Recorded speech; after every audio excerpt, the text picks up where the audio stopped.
Salut les copains, c'est un plaisir et un honneur de vous recevoir sur notre nouvelle chaîne, une chaîne qui parlera de cinéma, de séries et de médias en tout genre, et surtout sur un ton léger, sur un ton profond, pertinent, sur la rigolade, peu importe. J'espère que vous allez vous éclater à nous regarder comme nous on s'éclate à la faire.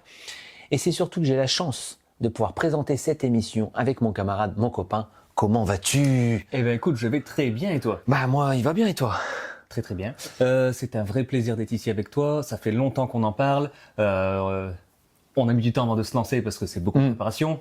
Et non mais franchement, ça me fait plaisir et j'espère qu'on va bien s'amuser. Ouais, parce que je sais pas quel est le sentiment qui prédomine chez toi, mais moi, je suis excité en fait. Je suis pas du tout stressé à l'idée de le faire. Je suis vraiment excité parce que ça fait quelques mois qu'on en parle, quelques semaines qu'on se prépare. Là, c'est le jour J. Waouh! Qu'est-ce que t'en penses, toi?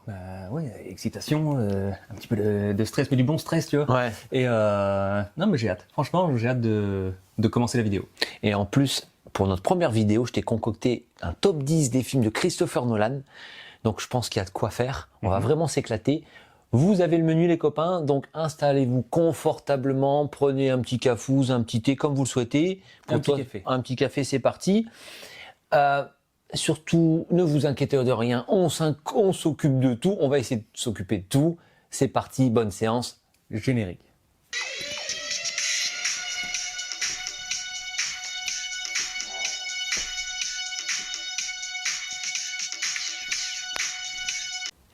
Re-bienvenue les copains pour le top 10 des meilleurs films de Christopher Nolan. Donc, faut-il rappeler que Christopher Nolan a fait 12 films. Son premier film a été réalisé en 1998, c'est Following. Son dernier film en date, c'est Oppenheimer, dont on parlera peut-être s'il est dans notre top 10.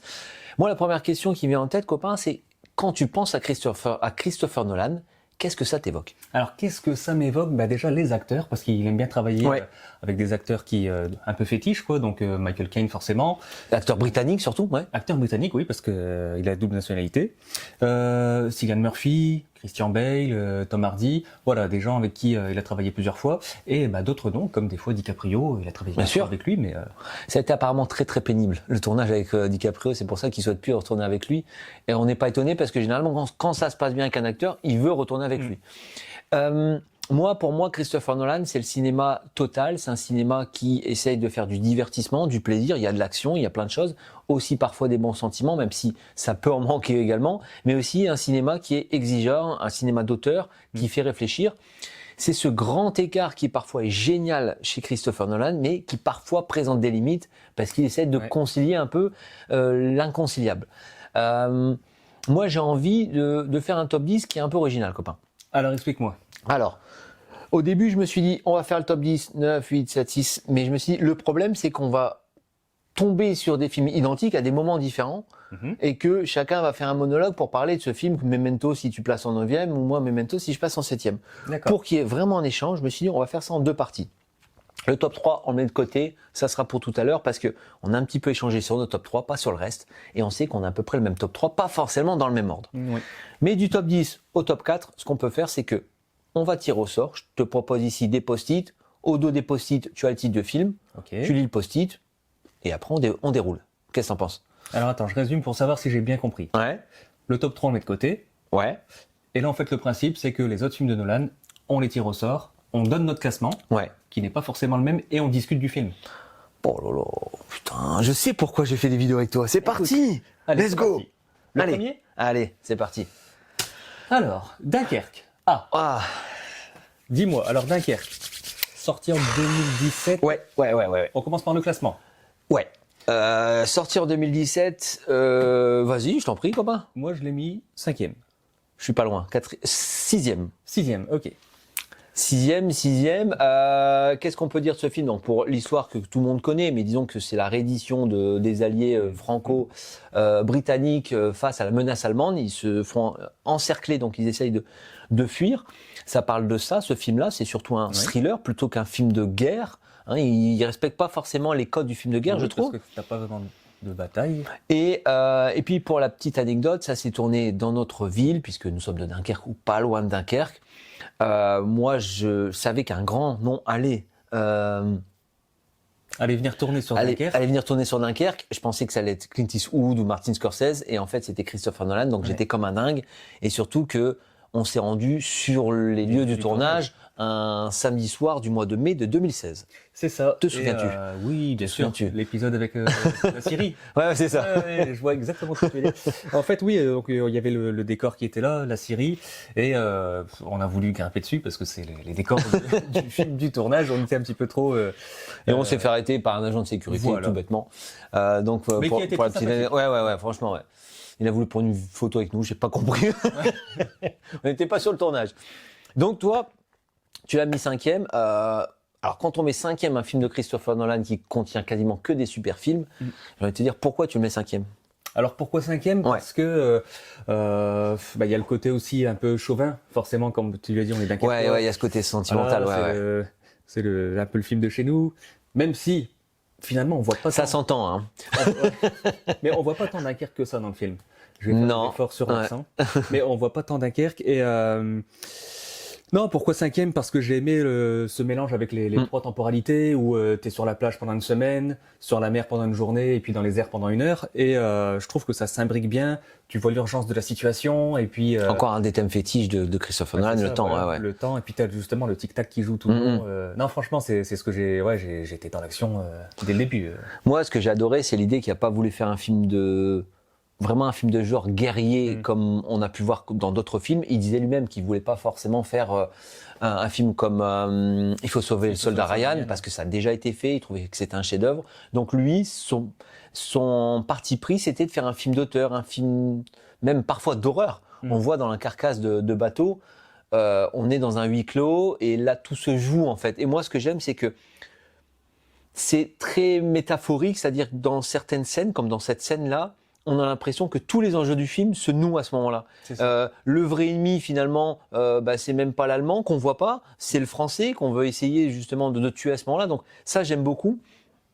Ce petit film dans le grand film, l'idée des paradoxes, il y a énormément de paradoxes dans ce film-là, et c'est des thèmes qui sont fort développés par Christopher Nolan. Ça, le fait que c'est si près, si loin en même temps. C'est ça. C'est le fait que les soldats sont super préparés, mais en même temps ils savent pas nager. Beaucoup meurent par noyade d'ailleurs. Il y a beaucoup ces thèmes-là. Le fait qu'on est en temps de guerre, mais en même temps ils font appel à des bateaux de plaisance pour venir se secourir. Ils sont là pour se battre et ils s'enfuient, etc. Et puis l'idée aussi du détail, parce que en pleine guerre, et ça c'est dit de manière très sérieuse, parfois le plus chiant c'est de trouver un endroit pour aller chier en fait. Et c'est ça. Et ça, c'est génial qu'il ait ce détail-là et que même le soldat, il essaye de chier, il n'y arrive jamais. Et c'est comme ça qu'il se fait le pote français d'ailleurs. Donc, non, film magnifique. Il y aurait tellement de choses à dire, mais sur le top 10, on est obligé de se concentrer un petit peu. Donc là, je te propose, mon ami, si tu n'as rien à ajouter, d'aller sur le prochain film. Eh ben écoute, oui. Let's go. On a tout dit. Alors fais-moi plaisir. Memento. Oh, Memento, waouh. Memento, du coup, c'est son 2e film. Ouais. Sorti en. J'ai mis post-it, copain. Voilà, par rapport à Memento, t'as pas vu, mais je voulais faire un peu d'humour pour toi-même, mais tu es tellement concentré, toi. T'es vraiment concentré. Ouais, mais je suis sérieux. Non, donc c'est son 2e film sorti en 2000. Ouais. Et alors, comment résumer simplement? C'est une histoire de un poisson rouge qui essaie de retrouver la mémoire, quoi. Grosso modo. C'est un peu ça. Il essaie même pas de retrouver la mémoire, c'est qu'il essaie de donner un sens à sa vie. Voilà. Donc on apprendra après, alerte spoil, que finalement il s'invente une nouvelle histoire pour donner un sens à sa vie qui lui correspond, à savoir venger sa femme. C'est ça, parce qu'en fait sa pathologie, c'est qu'il perd la mémoire au bout de 2-3 minutes, je me rappelle. Ouais, c'est ça. Ouais. Il a une mémoire à il a une mémoire à long terme, mais pas à court terme. Voilà. Et en fait, ce qui est intéressant, c'est que c'est un des premiers films, comme tu l'as dit, de Christopher Nolan, son 2e film, qui le fait connaître. Et lui, il parle de la mémoire, alors que lui-même est hyper amnésique. Oui. Comment? Je disais, on a oublié de le classer. On avait dit qu'on commençait par. On a oublié. Excuse-moi. Oui. Donc, nous-mêmes, on a oublié. Court terme. Hein, on est que là-dessus. Alors, donc, moi, je connais. Alors, on va quand même regarder notre anti-sèche. Ouais. Alors, moi, je sais combien j'ai classé. Moi, j'ai classé 10e. 8e. Ah, 10e, toi. Ouais, 10e. Ouais, 10e parce que. Alors, c'est un des premiers films de Christopher Nolan. Il est hyper amnésique. J'aime beaucoup ce film parce que c'est un film qui. Avec un récit alambiqué, ça part dans tous les sens, utilisation du noir et blanc, plusieurs personnages, on ne sait pas ce qu'ils font, il y a toujours un homme manipulateur, une femme manipulatrice aussi. Oui, puis t'as les deux histoires qui s'enchaînent. Ouais, c'est ça. Et à la puis fois en noir et beaucoup blanc de et à la fois en flashbacks, couleur. machin, ça c'est vraiment Et intéressant. après, t'as Et l'action qui se rejoint. donc franchement, quand je l'ai vu la première fois, je me suis dit c'est un film super original. J'ai adoré. Le problème, c'est pour ça qu'il est top 10 seulement, c'est qu'une fois que tu l'as vu, bah t'as du mal à, enfin tu peux le regarder, mais t'as du mal à apprécier les scènes pour elles-mêmes en fait. Une fois que t'as vu la fin en fait, une fois que t'as vu le twist final. Ce qui est bien dans ce film, c'est finalement le montage. Alors que l'histoire en elle-même, bon bah voilà, c'est vite résumé quoi. Ça tient sur un post-it. C'est ça. Bon. Mais t'as quand même aimé ce film-là, toi. Toi, Oui. tu l'as vu en premier. C'est un des premiers films que t'as vu de Christopher Nolan ou pas du tout? Non, c'est pas dans les premiers. Ouais, t'as fait comme lui, t'as tout vu dans le désordre, quoi. Voilà, c'est ça. Et non, mais c'est vrai que en plus il y a une scène qui me fait penser un peu à Tenet dedans. C'est pas là. Tu vois une scène où la balle revient dans le pistolet ou un truc comme ça. Oui, ouais. Allez, Il y a monter déjà l'envers, l'entropie à ce voilà. moment-là, ouais. Et donc on voit c'est un peu ses premières idées et puis c'est ce qui va développer au long de sa cinéphilie en fait. Ok. Allons-y sur le troisième film. Oui. The Dark Knight Rises. Troisième film, forcément, fin de la trilogie de Dark Knight, qui se termine en 2012 sur presque une obligation des studios qui est faite à Christopher Nolan, qui lui ne souhaitait pas tourner un troisième film, qui préférait, je pense qu'il avait prévu au départ, mais préférait abandonner l'idée puisque Heath Ledger, qui a incarné le Joker juste avant, est mort. Il finit par le faire. Et je crois que tu te moquais parce que j'ai toujours du mal à dire Heath Ledger. Non, c'est pas pour ça que je me moque. Et donc, il finit par faire ce film-là et voilà, ça donne un bon film où quelle est l'histoire? Encore une fois, j'ai oublié le classement. L'histoire, c'est Batman qui va revenir. En fait, c'est Bruce Wayne qui va revenir tout simplement. Qui va sauver le monde. Voilà, ouais. J'ai oublié le classement, rappelle-le-moi copain, à chaque fois il faut commencer par le classement. Le classement du coup, il est pas dans mon top 10. Voilà, je te le dis tout de suite. Ah donc ça va vite, ok. Donc moi, ça va très vite. Bah, moi je l'ai mis quand même top 9. Je l'ai mis top 9 parce que c'est un film qui est épique avec des scènes incroyables. Je pense à la scène de combat contre Bane où il y a plus de musique à ce moment-là, on entend le bruit des coups, on entend la pluie, c'est dans le monde souterrain, c'est exceptionnel. La fin aussi où on change de décor, là c'est de la fausse neige, on sent bien que c'est de la fausse neige, mais c'est incroyable quand le bien contre le camp du mal s'affrontent, je trouve ça génial. La première heure filmée en mode polar, elle est exceptionnelle. La première heure, ouais. Ouais, il y a très peu de défauts sur la première heure. Il y a Bruce Wayne qui renfile le costume, il revient en tant que Batman et en fait on s'aperçoit que c'est lui qui est chassé. Donc moi je trouve ça vraiment bien. La limite aussi de ce film, c'est qu'il y a des incohérences, il y a des personnages qui sont parfois insignifiants, voire inutiles. Je trouve que, ok, on a compris l'idée pour Marion Cotillard de cacher le fait que le personnage principal, le méchant principal, c'est elle et c'est pas Bane, qui est un porte-flingue. Mais pendant tout le long, en fait, il veut tellement cacher ce personnage qu'on s'en fout du personnage en fait. Ouais. Surtout qu'à la fin, ouais, ok, juste pour ce twist final, il en fait trop pour son twist. C'est ça. Il aurait pas dû en faire un film à twist, si je puis dire. C'est ça. Puis en plus, moi, ce qui me gêne, c'est que tout au long de ses autres films, il accorde beaucoup d'importance aux détails, etc. Là, tu as des flics, les policiers, tu vois, ils sont sous terre pendant 6 mois. Même si tu as Robin qui leur file des trucs, etc. Les mecs, au bout de 6 mois, ils sortent. Ils sont bien rasés, ils sont bien habillés, leurs vêtements sont pas déchirés, etc. Ouais, mais en même temps, je pourrais t'opposer le fait que c'est un film. Bah alors, c'est un film, d'accord, mais dans ces cas-là, comment tu m'expliques que Bruce Wayne, qui est en prison à l'autre bout du monde, sans papier, fauché, à ce moment-là, un problème de genou aussi à l'époque. Et puis en plus, problème de genou, problème de colonne vertébrale, et le mec il traverse la planète, il revient comme ça, alors qu'il a un coup de corde, il a construit ses 2 premiers sur le sentiment de réalité tu vois, et t'as raison. C'est vrai que ça peut pas être parfait, mais là, Christopher Nolan a ce sens du détail mais tellement précis qui fait que parfois c'est un petit peu son talent d'Achille. Il oublie aussi d'être dans le détail pour d'autres choses. Bon, moi je pense que le pire dans le film, c'est qu'on a du mal à trouver l'enjeu. Bane, il ressemble trop à Joker. En fait, il réfléchit comme Joker, alors qu'on aurait dû rester sur l'archétype du mec qui est musclé, qui est là pour tout bousiller. Et finalement, c'est un mec qui a un plan un peu comme Joker, sauf que son plan, on s'en fout un petit peu. Et du coup, ça manque un peu d'enjeu à certains moments, mais ça reste un film de bonne facture. Moi, tu vois, à la fin, quand Batman est statufié, moi, je trouve ça incroyable, en fait. J'adore cette scène-là, en fait. On croit qu'il meurt, on sait qu'il meurt pas, mais il est statufié. il y a des très bonnes idées dans Ouais. le film. C'est pas parce que je l'ai pas mis dans mon top que c'était enfin un mauvais film, mais ouais, j'accroche un peu moins. Et De toute façon, on l'avait vu ensemble au cinéma celui-là. Ouais. Et en sortant, on se l'était dit. Ouais, Ça, on n'était pas c'était- super emballés. Et qu'est-ce que tu penses de Robin, en fait, toi, dans ce film? Est-ce que tu penses qu'il est utile? Est-ce qu'il t'a intéressé? Alors, le personnage en lui-même, bon bah voilà, tu vois qu'il enquête de son côté, etc. Le fait que ce soit Robin, en plus on apprend vraiment la toute Ouais. fin, ça n'a pas En fait, ça aurait été bien s'il y avait une suite à ça, en fait. Bah ouais, Tu vois, comme on sait mais- pas si Batman meurt à la fin ou pas. Non, ouais, c'est bon, un peu décevant par certains aspects, mais Ouais. un film déséquilibré en résumé, mais qui est quand même de bonne facture puisque c'est un film de Christopher Nolan. Oui, tout à fait. Partons sur le 4e film qu'on va apprécier ou évaluer. Alors le 4e, je vais choisir au hasard celui-ci. Tenet. Oh, tu m'as fait un petit caressage. Ah oui. Alors, Tenet. Le classement, ben moi je vais dire tout de suite, je l'ai pas mis parmi mes 10 films. Je vais dire rapidement pourquoi, parce que je trouve que c'est un film à concept, mais où Christopher Nolan se perd dans son concept, moins d'enjeux dramatiques. Il y a des scènes marquantes, mais je trouve que c'est trop compliqué en fait. Trop compliqué, trop d'incohérences, des beaux moments, mais déséquilibré comme Dark Knight Rises, pardon, mais encore plus déséquilibré. Il y a des beaux moments, c'est un film que j'aime bien voir, mais encore une fois, il fallait faire des choix, donc moi je le mets en dehors du classement. D'accord. Et toi? Bah moi je l'ai mis 7e, Ah ouais, d'accord, pas mal. Donc devant Memento encore. devant Memento. Oui, parce que je trouve que même si le concept, ça reste plus ou moins du Memento, parce que ça se passe dans les deux sens. Bah, j'ai bien aimé tout le principe de se dire, tiens, on va faire du film un paladrome, et utiliser Ah, le concept de départ, il est génial. Ah Il ouais, est ouais, génial. l'entropie. Mais en fait, c'est ça qui fait aussi quelque part la limite du film. Ouais.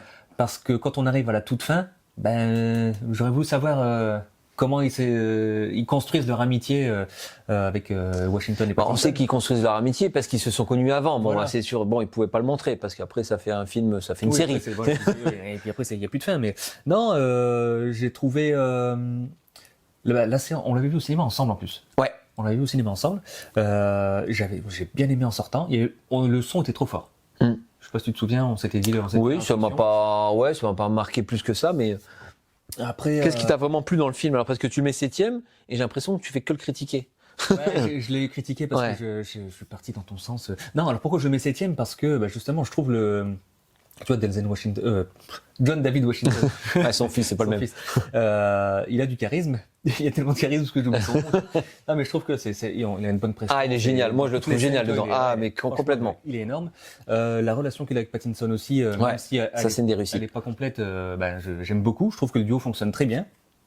Et les scènes où tu vois la voiture, l'accident de voiture à l'envers et tout ça, franchement j'ai adoré. Enfin tu vois, moi dès que c'est un peu Bah, les scènes Action, d'action, science-fiction. d'entropie, elles sont géniales. Ouais. Franchement, la scène sur l'autoroute, la scène au moment où il y a l'accident de bateau dans la galerie, où là, en fait, ils voient leur double, tout ça, ça c'est génial, ça c'est Ouais, incroyable. Ouais. Et puis ouais, tout ce combat, ah ouais non, ça c'est énorme. Ils ont réussi à faire tu vois des mouvements d'un mec à l'endroit, un mec à l'envers. Enfin c'est Et quand il pense, copain, c'est le mec, il est tellement en colère, ouais. il se bat contre lui-même, mais il le sait pas.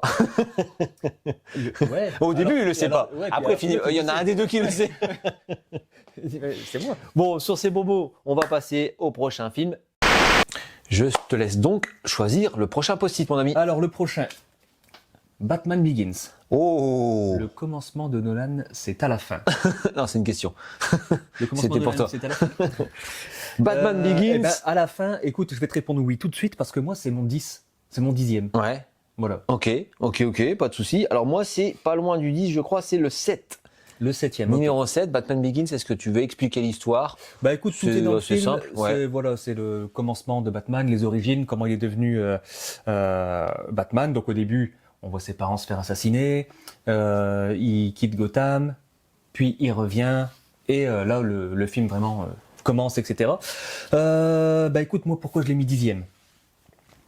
J'ai beaucoup vu les films de Tim Burton quand j'étais gamin, Ouais. donc les deux premiers Batman. Années 80, 89, je crois, le premier, 89 et le deuxième, dont 92. certains vouent un véritable culte d'ailleurs. Ouais.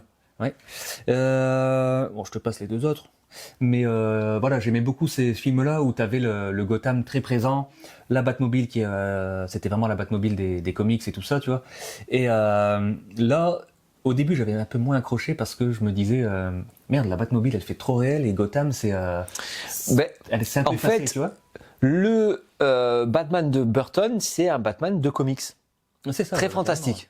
Et même très fantasmé à certains moments, même drôle, ben, ça, c'est un peu particulier. Il y a son univers à lui, que j'adore. Ouais. Mais en fait, moi, j'avais déjà digéré ces Batman-là, surtout en passant par Joel Schumacher, où lui a voulu faire trop comique. Enfin, c'était Ouais, un peu trop bizarre, cartoonesque, ouais. trop cartoonesque. Même si moi, j'avais adoré la réplique de Schwarzenegger quand j'étais jeune. Je l'avais vu au cinéma tout seul. J'étais refroidi. C'était pas possible. Non, mais, ça, c'est... Mais en fait, j'avais regardé au millième degré parce que j'étais jeune et j'avais vraiment bien aimé ce film-là. Mais effectivement, c'est pas un film de cinéma. Et en fait, moi, ce que j'ai aimé justement dans le film de Christopher Nolan, c'est ce côté réaliste. Ouais. Ça vient après le 11 septembre. Donc forcément, comme il veut faire, les films sont aussi un reflet de leur époque. Et ben, dans les années 80, t'as les années Reagan où effectivement il y a l'insouciance américaine, c'est l'hyperpuissance. Ouais. Là, dans les années 2000, ils sont touchés. Il y a un Batman qui est beaucoup plus fragile et humain. C'est un super-héros qui est humain, qui a pas de super-pouvoir. Moi, j'ai adoré. Moi, je trouvais vraiment que c'est ça qui faisait la différence. Ouais, après, bah, c'est vrai que c'est un justicier, c'est pas un super-héros. Mais moi, c'est ça.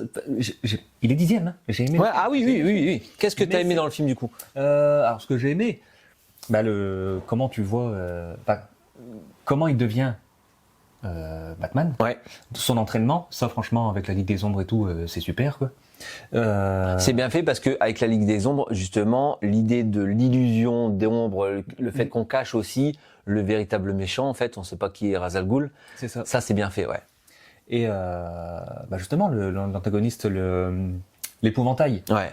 Ouais, il est super bien fait. Ah ouais. On l'avait vu, je regardais aussi la série animée dans les années 90, qui passait sur France 2, France 3, et il y avait souvent l'épouvantail aussi dedans, et là je m'attendais pas à le retrouver là comme ça au cinéma. Donc, Et tu vas me dire si je me trompe, moi j'ai pas lu du tout les comics, donc j'ai peut-être une connerie, mais en fait ce que j'aime dans l'épouvantail, c'est pas que l'épouvantail en lui-même, c'est le fait que c'est un miroir déformant de ce que nous pouvons être.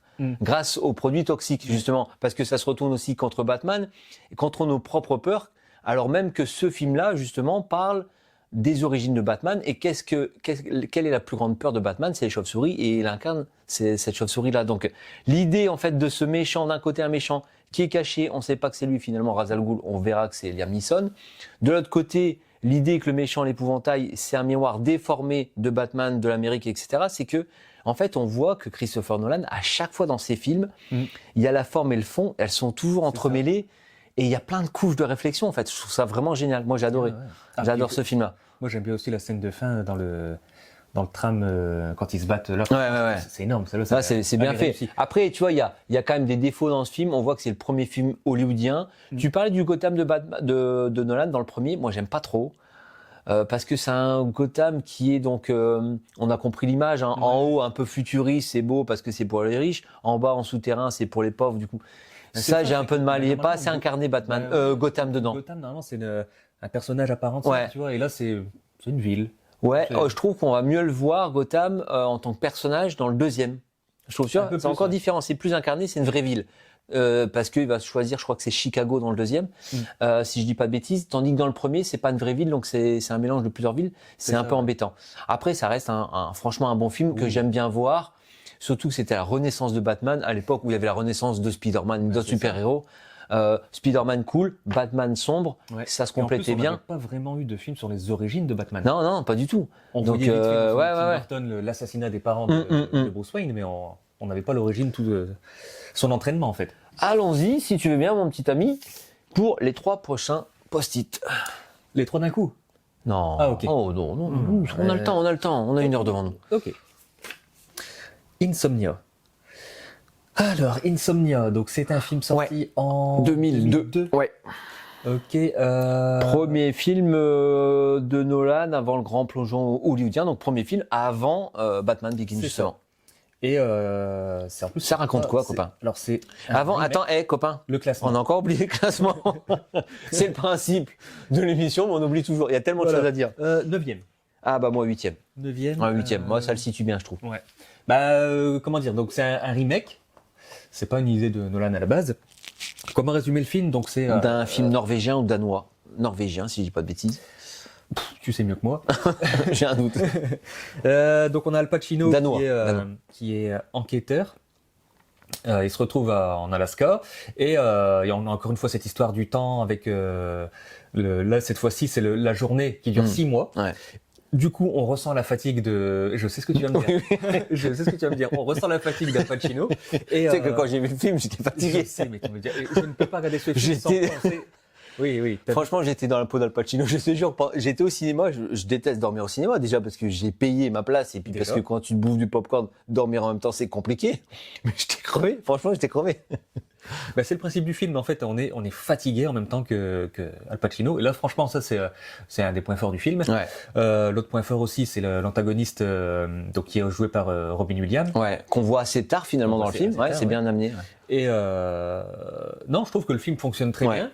Après, pareil, c'est un film que, voilà, une fois que tu l'as vu une fois, t'as pas trop de surprises dedans, tu le comprends assez facilement, il y a des bonnes idées, mais ça reste un film de bonne facture. Tu vois, en fait, paradoxalement, bien sûr, je vais voir plus souvent Tenet qu'Insomnia.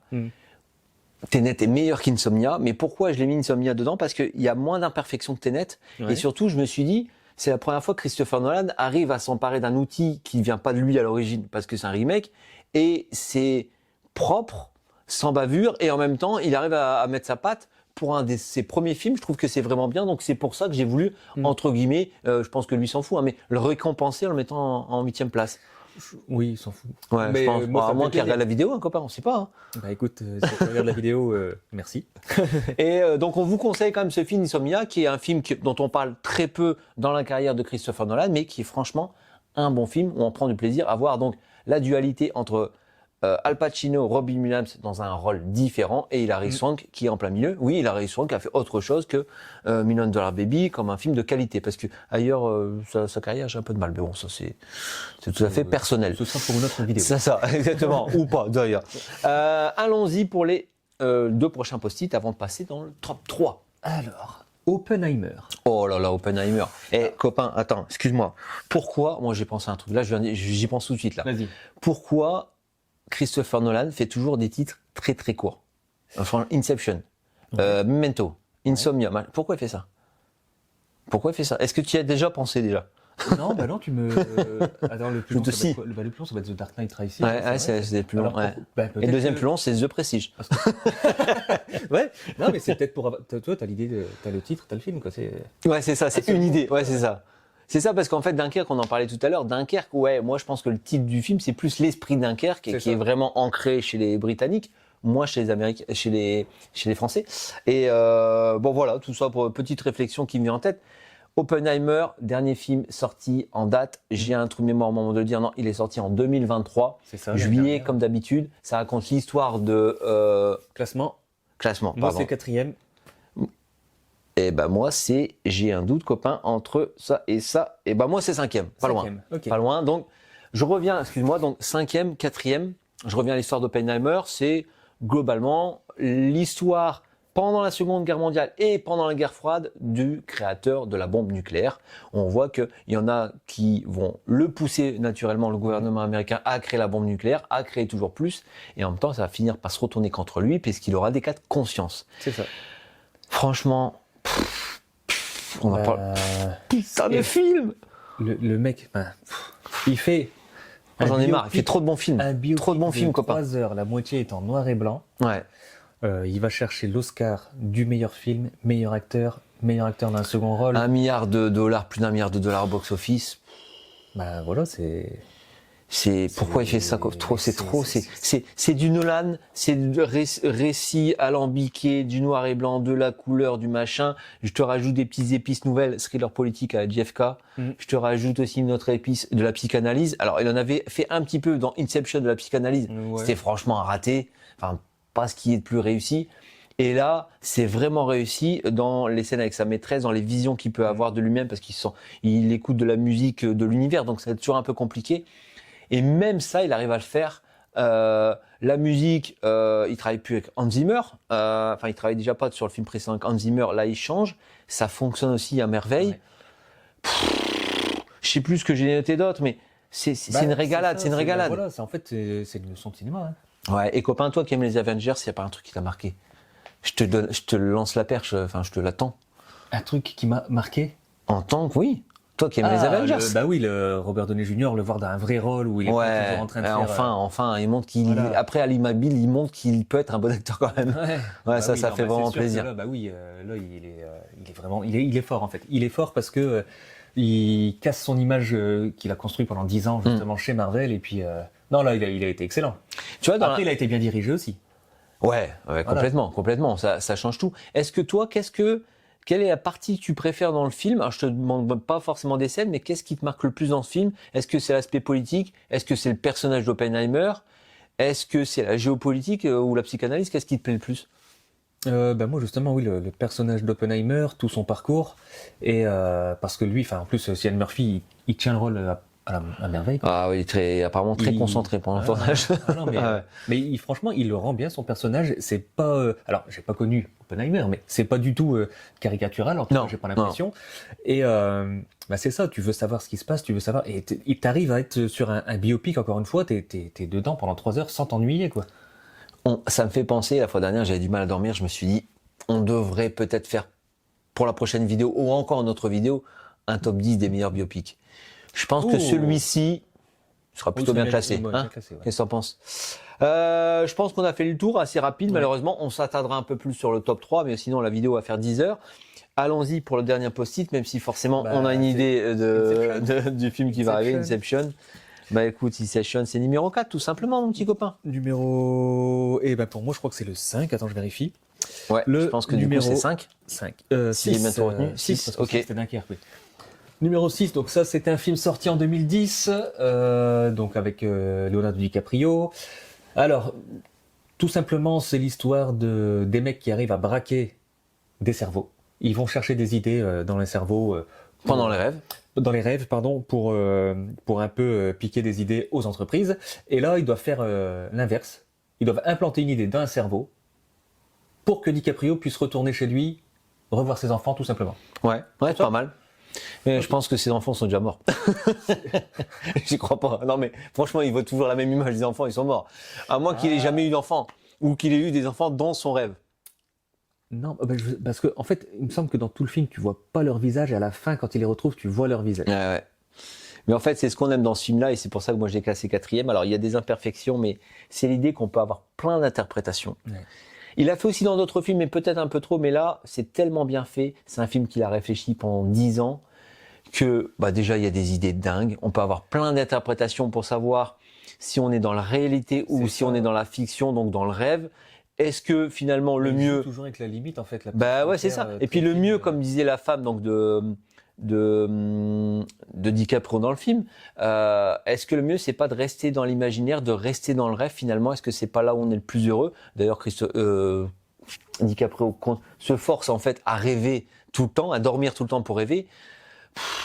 Il y a beaucoup de choses à mettre dans ce film-là.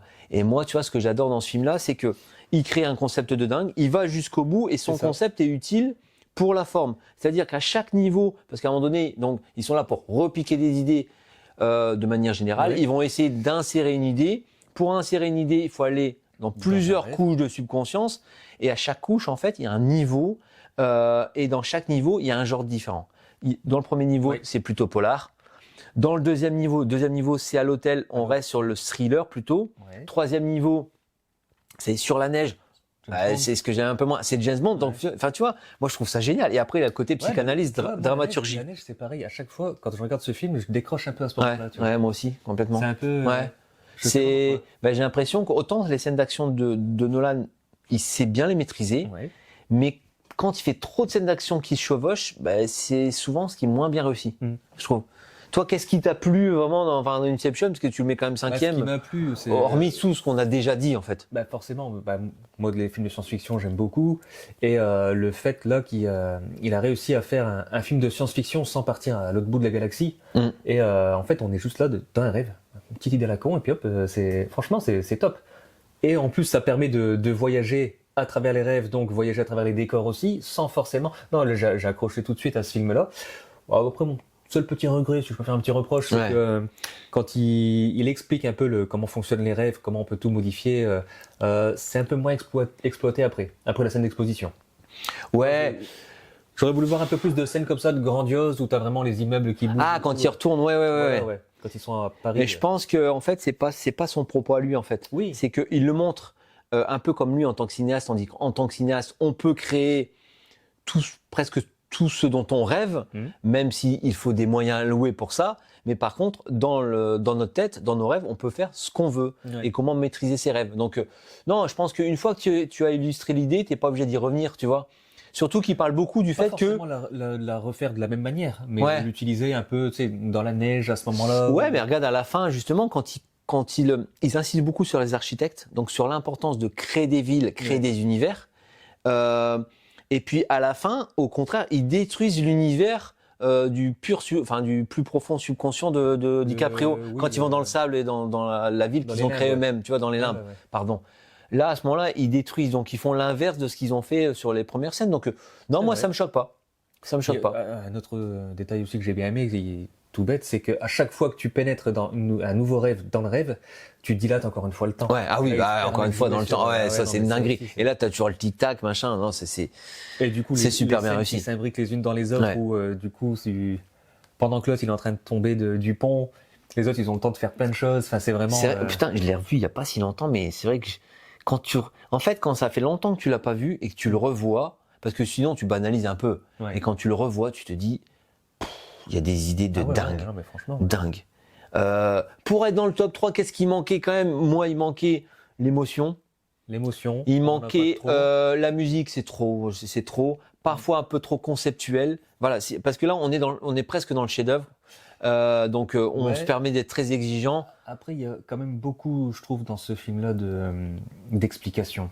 Ouais. Toujours en train d'expliquer. Il y a beaucoup de scènes d'exposition. Je pense que c'est ça le tort du film, tu vois. La dernière fois, t'as l'impression d'être dans des montagnes russes et puis que le mec il te parle d'un théorème et qu'il te demande de répondre en plus. Alors toi, t'es en train de vomir, c'est compliqué. Ouais. Mais c'est au bord du chef-d'œuvre. Mais en tout cas, ce que je peux vous dire, c'est que là, on va arriver au top 3 et dans le top 3, il y a que des chefs-d'œuvre. C'est parti pour notre top 3. Le top 3, ça y est, on y est, copains. Sur le top 3, on a les 3 mêmes films, donc on va pas citer ceux qui arrivent au cas où il y en a qui les connaîtraient pas. Allons-y pour le numéro 3, je suis excité, sachant que je sais qu'on a le même. The Prestige. The Prestige, messieurs, dames. The Prestige, qu'est-ce qu'on peut dire de Prestige, qui est sorti en 2006 entre les 2 Batman. Oui. Sorti un petit peu incognito d'un film d'auteur qui parle donc de 2 prestigitateurs qui se font la guerre puisqu'il y en a un qui involontairement a tué la femme de l'autre et ils se font tellement la guerre qu'ils s'oublient eux-mêmes. Une guerre à 100 et en fait c'est vraiment ce qu'on aime dans ce film-là, c'est que 2 magiciens pendant l'époque victorienne où la magie est très très importante vont réussir à se faire la guerre et en fait on va beaucoup parler de la frontière entre ce qui est véritablement magique et ce qui relève de la science et des sacrifices qu'il faut faire. Qu'est-ce qui te marque le plus dans ce film-là? C'est un chef-d'œuvre, on le dit juste, clairement, c'est un chef-d'œuvre. Bah oui, le duel de magie entre Batman et Wolverine. Ouais, c'est une dinguerie. Tu l'imagines avec les 2 costumes. Avec les 2 costumes. Qui gagne entre les 2? Wolverine, c'est un mutant. Ouais, mais une Batmobile, là, toi. Un squelette en adamantium. Ouais, c'est compliqué. C'est pas le propos. Excuse-moi. Non, en fait, ce qui est appréciable dans le film, c'est qu'il t'embarque tout le temps.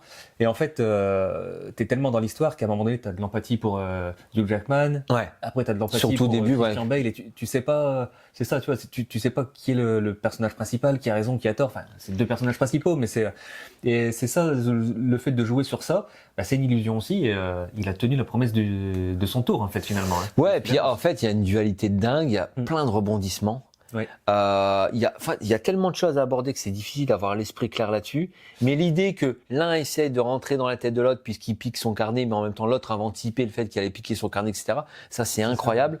Le fait qu'ils aiment tous les 2 finalement la même femme et qu'il y a encore une fois une espèce de dualité parce que on sait pas qui la femme finit par aimer. Cette même femme qui finalement aime, elle ne sait même pas qui elle aime parce qu'elle aime son jumeau. C'est très très compliqué.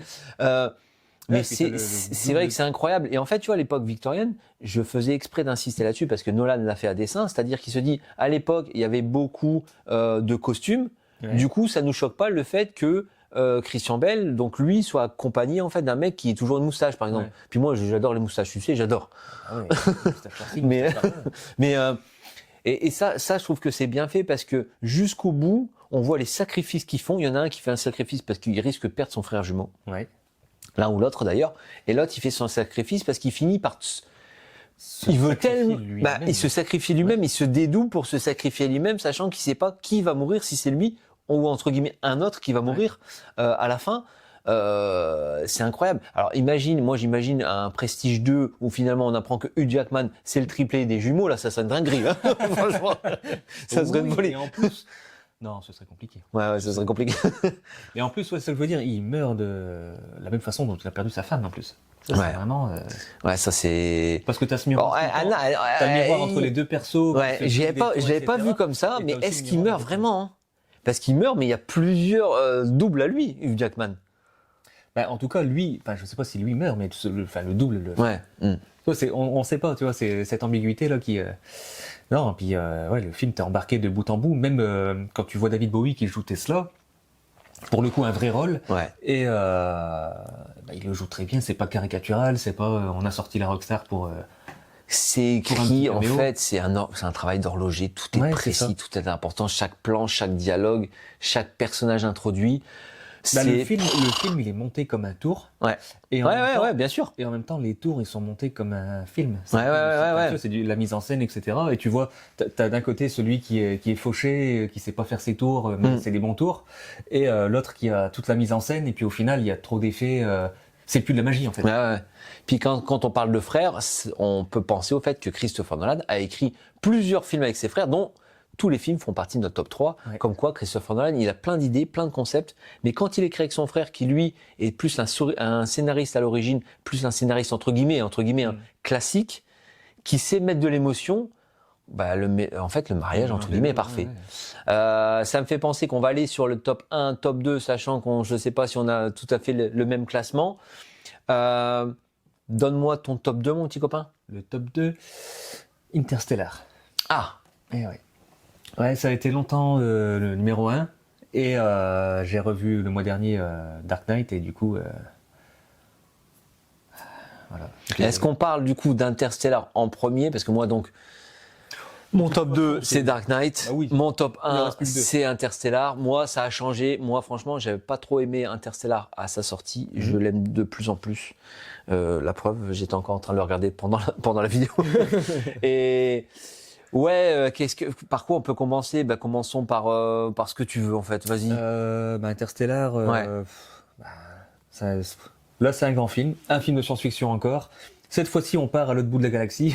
Ouais, là, on n'est pas vraiment introduit dans l'esprit des gens, mais on est vraiment C'est ça. dans l'infiniment grand, pardon. Et donc, bon, pour résumer, donc le film est sorti en 2014. Ouais. Il y a une urgence, il n'y a plus de ressources sur la Terre. Ouais. Voilà. Et donc, du coup, le plan, c'est de trouver notre planète pour pouvoir sauver l'humanité. Ouais, le mec est encore plus rapide dans les progrès que Batman parce que le mec c'est un ancien ingénieur, il devient un fermier, il prend un vaisseau tranquille, il arrive sur une planète en 5e dimension et ça choque personne. Ouais, mais il était déjà. Il est fort. Voilà. Non, mais il était Il est très, déjà, très fort. Pilote spatial et il avait pas de colonne vertébrale cassée. Mais non, et donc du coup, le film, donc il joue sur ça, sur cette urgence-là. Donc on a le côté émotion parce que forcément Cooper doit laisser ses enfants sur Terre. Il abandonne ses enfants pour pouvoir les sauver. ouais. C'est pour ça que moi, tu vois, je le mets 1 parce que c'est le talon d'Achille de Christopher Nolan, c'est l'émotion. Ouais. Et cette émotion jouée grâce au temps, qui nous quitte plus, grâce à la musique, notamment la musique Stay de Hans Zimmer, grâce au temps qui défile et au fait qu'il a toujours peur forcément que qu'il retrouve sa fille qui devient plus vieille que lui, ce qui est le cas à la fin.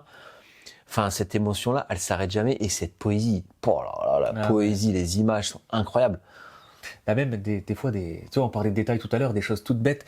Quand son pote, il est en train de déprimer dans la fusée en disant, et là c'est juste une paroi en métal, de l'autre côté, il n'y a plus rien, c'est le vide. Il lui passe juste ses écouteurs. Puis il écoute le bruit de la nature, c'est de l'orage. Enfin, ça c'est énorme, quoi. C'est rien besoin de dire et puis tout est. Ouais, c'est un retour à la nature, à différentes natures, une nature qui peut être douce comme une nature qui peut être sauvage. Ils ont cette peur-là. Et puis ça parle d'écologie aussi. C'est un film qui parle d'écologie. Faut pas l'oublier. Des scènes d'action incroyables, plein d'idées, le retour aux sources et finalement comment bouffer en fait. Comment bouffer, c'est ce qu'il cherche. C'est pour ça qu'il est fermier au départ. Il dit il faut des fermiers. D'un côté dans la vie, il faut des fermiers, il faut des gens qui soient terre à terre pour qu'on puisse se nourrir. Mais il faut aussi des gens qui ont d'autres ambitions, des grandes ambitions, pour justement voir le monde de demain en fait. Et je trouve que ça c'est super bien fait.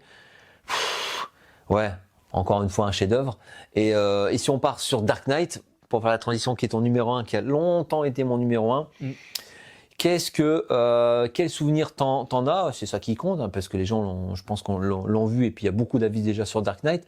Toi, quel souvenir t'en as, et qu'est-ce qui te marque le plus? Alors le souvenir que... Parce que c'est ton numéro 1, qu'est-ce qui fait la différence? Ce qui marque le plus dans ce film, c'est le Joker. Le Joker énorme du début à la fin. Ce que j'ai apprécié, c'est que là, du coup, on a un Batman discret. On le voit peu dans le film, et du coup, quand on le voit, on l'apprécie. On aime bien ses moments, etc. Donc c'est vraiment...